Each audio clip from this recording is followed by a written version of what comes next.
Hello, and I welcome you all to Global News Factory. I'm your host, Vikrant.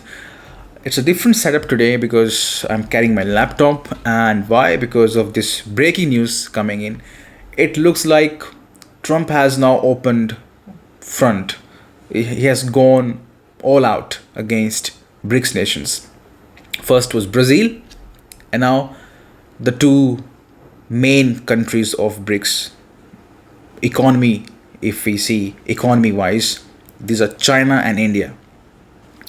Now he is directly attacking these two countries now, starting with India. Today, this is what he posted on his Truth Social, that he is going to impose 25% tariffs on India starting August 1st.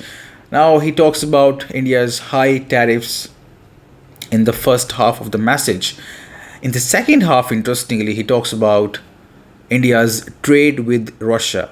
That is really shocking to me. Let's see what he has typed out. First, on the first part, he says India's tariffs are far too high, and I will come to that actually, what he is complaining about. But first, let's talk about the second half of the message, and I'm reading it. India has always bought a vast majority of their military equipment from Russia, and Trump is not happy about it. And he also mentions energy. They are Russia's largest buyer of energy along with China. Why exactly, Trump? Why you're so grumpy about it? Well, these are China and India again. These are two independent sovereign countries. Why should they follow your orders when it comes to purchasing energy and defense equipment? Maybe they are selling oil, they're selling defense equipment at better rates, or maybe their quality is better. Maybe, just maybe.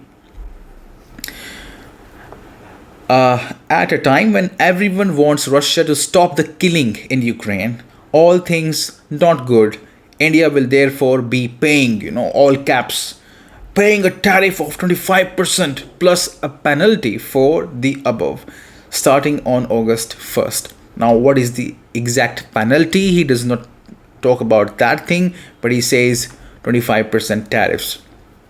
Okay. Now we have this reaction coming in. We are having this reaction from China. Because why China? Because the message is for both India and China. On India, the tariffs have been imposed. The next is China, and China is already reacting to it.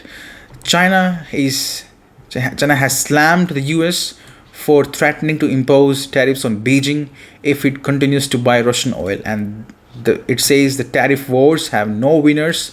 In a post on X, the Chinese Ministry of Foreign Affairs spokesperson warned Washington and said Beijing will continue to defend its sovereignty, security, and development interests. Exactly these three keywords.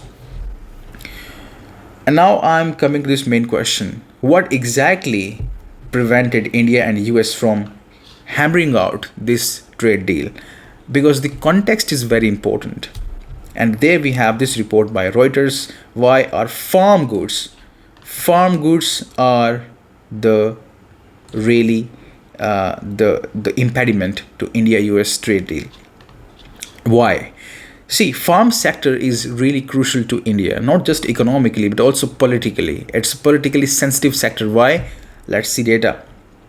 Agriculture and its allied areas contribute just 16% to India's 3.9, almost 4 trillion economy, but sustain nearly half of the country's 1.4 billion population. So, although it contributes just 16% to the economy, but half of the country's workforce is employed in this sector. And Trump wants open access, full access to this sector, and that would be really suicidal for not just for these workers but also for the government, because again, as I said, this sector is extremely politically sensitive for any government. Opposition will blast the government here in India if this deal was made with the US, where US will get open free access to India's farm sector. So India is basically not bowing down to this. Now I was hoping from the US side for some kind of understanding on this, because they should also realize, and maybe some of their officials realize this thing, that this sector is really crucial.